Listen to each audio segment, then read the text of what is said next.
And then also here it appears as if it were, I don't know what we call this, an annex, an addition, and something that is sewn.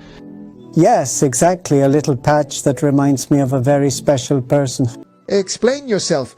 If the Earth from above looks Flat and stationary, it looks. flat, Yes. doesn't it have some flattening? Can't you see when it no longer forms the orbit?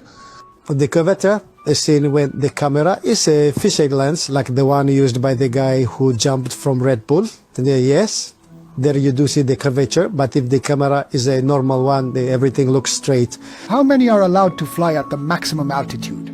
Normally we fly at the maximum. The ceiling of the plane is 41,000 feet, which is 12 kilometers, 800 meters or something like that. But normally we fly at 35, 37, and at a certain height you can see 10. The curvature? No, man, no. According to, let's see, I have flown with the Lear at 47,000 feet, with the Lear, the private 10, which is about 13 kilometers, 600 or something like that, and still nothing. Neither. Flat Earth? Yes, well, because aside from the geometric shape of the Earth, which could be a geoid, a little globe, or obviously flat and stationary, the flat Earth tendency is a seeker of truth. Seeker of the truth beyond what they tell me on Antenna 3 or Telecinco or Cuatro or La Uno. I want to know what's behind, who pays for the ink, who pays for that lighting, who's behind it. So they will never tell you.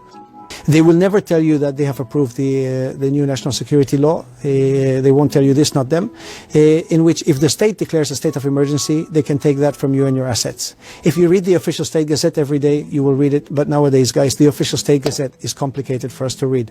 I don't read Marca, and even when Nadal wins, I'm going to read the official state gazette. That is to say, you are in the heights or beyond the heights, but with your feet firmly on the ground, on the Earth. I think that's why the Earth is flat. And stationary, and stationary. How nice. Captain Rodriguez, do you already speak Spanish, of course? Perfect. Can I ask you a question? Of course, minimal. What distance did we cover? 1,300 non-nautical. From what? At what altitude? 39,000 feet. 39. Why was it higher? Yes, to be above the clouds. I've always wanted to know this. How do you measure the speed of the plane? How do you know how fast it is going? Well, it's just that I know, that's when we are flying, we fly at a percentage of sound. Okay. So we were at 80%, which is about almost 580 miles per hour. Okay.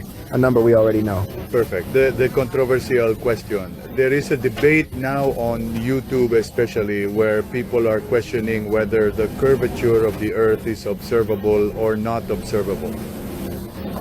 No, at the altitudes those planes fly, no. And always when they put us on the routes we have to be on that give us the most direct routes, and sometimes it seems like we go too far north, but we're almost on a line. And the one they would look and say, but if here the plane says no, it's not making any adjustments, it's going as if it was straight over. No, but you have about 2 or 3 degrees higher than normal, depending on what the weight of the plane. Okay, the nose goes upward. Yes. But don't they have to account for the curvature? Does it fly as if it were on a flat plane? Yes, that's what the plane does, what it tries to do. Well, thank you very much, Captain. Good. See you later.